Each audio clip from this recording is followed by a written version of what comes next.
ජාත මිත්‍රයා රස්ගේ කවුද අනිතුද? අබියකෝ ඇයි අර කොයි වෙලාවෙත් එල්ලෙන අබිය මෙයාලා දෙන්න නෑ හැමතිස්සෙම රණ්ඩු වෙනවනේ ගෲප් එකේ.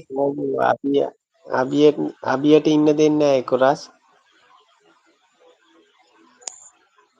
එක්කන් එන්න බෑ. දෙන්නම සේම් ඒජ්ද? එක වයස් දෙන්නෙක්ද?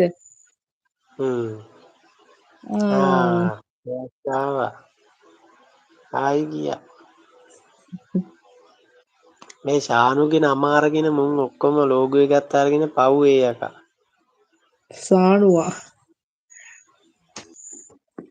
හොඳ කොල්ලා. ශානුද? ශානුවට කෝල් එකක්වත් ගහන්න උන් වැඩ ඇති. ඒ කුෂාන් අර මේ නයින් ආච්චෙක් ගාවද අර මල්ලිගේ හොටෙල් එක තියෙන්නේ?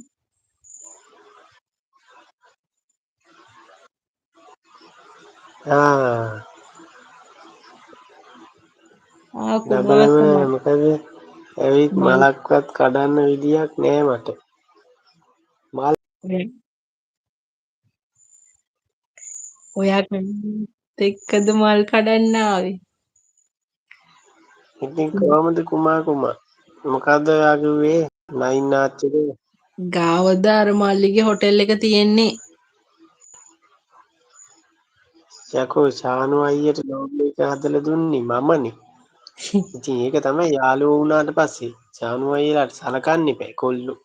ඉතින් ඔයා ඒක ඉතින් හොඳයි මටත් ගත්තේ අර එයා මොකද එක්ක කුෂාන් එක්කද?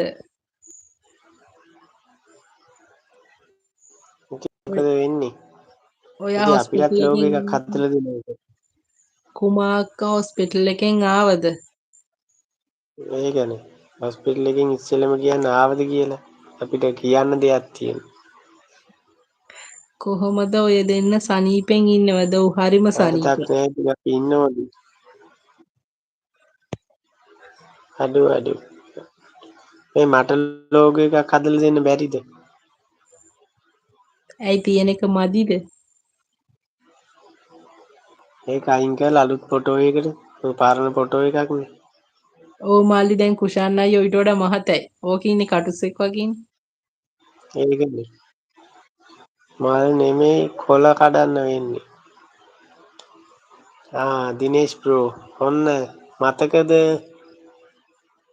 මෙයාව මතකද? කුමා අනේ අක්කලට මන් නම් අනේ මතක නංගා මාත් තාම හොස්පිටල් ඉන්නේ. ඒකනේ මන් දැක්ක කුමා අක්කා පෙරීද ඇවිල්ලා ඉන්නවා මේ. ඔයාට මගේ නමින් ආවට මේ හදලා වගේ දෙන්න. ලෝගෝ එකක් මගේ ෆොටෝ එක දාලා ඔය වගේ ලෝගෝ එකක් හදලා දෙනවා වටේට ඕ මෙව්ව ටිකක් දාලා. අම්මෝ දිනේෂ්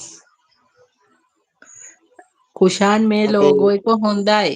මේකේ ෆොටෝ එක හොඳයිද විතරක් අයින් කරලා දෙන්න කියන්න. ඉතින් ඔය විදිහටම තමයි එහෙනම් වෙන්නේ. හරි ඉතින් ඔයාගේ වෙන ෆොටෝ එකක් දාන්න කියන්නේ. මම අඳුනගන්නේ ගොඩක් අය ඕකෙන් තමයි තින්නේ. ඔව් ඕක වෙනස්කම්. මේ අපේ ටියුටෝරියල් කියන්නේ දිනේෂ් හරිද මන්ද වචනේ.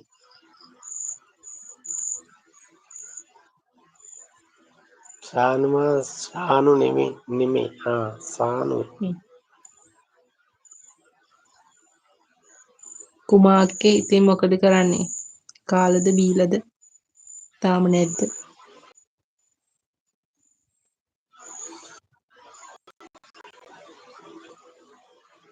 අනේ මට දිනේෂ්ව මතක නෑ. දන්නවනේ වෙච්ච දේ. ඒකනේ කරදර ගොඩක් වුණානේ.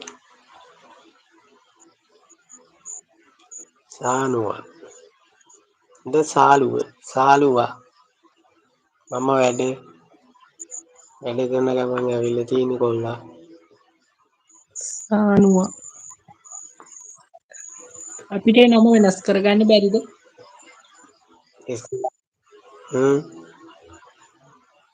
සානුවා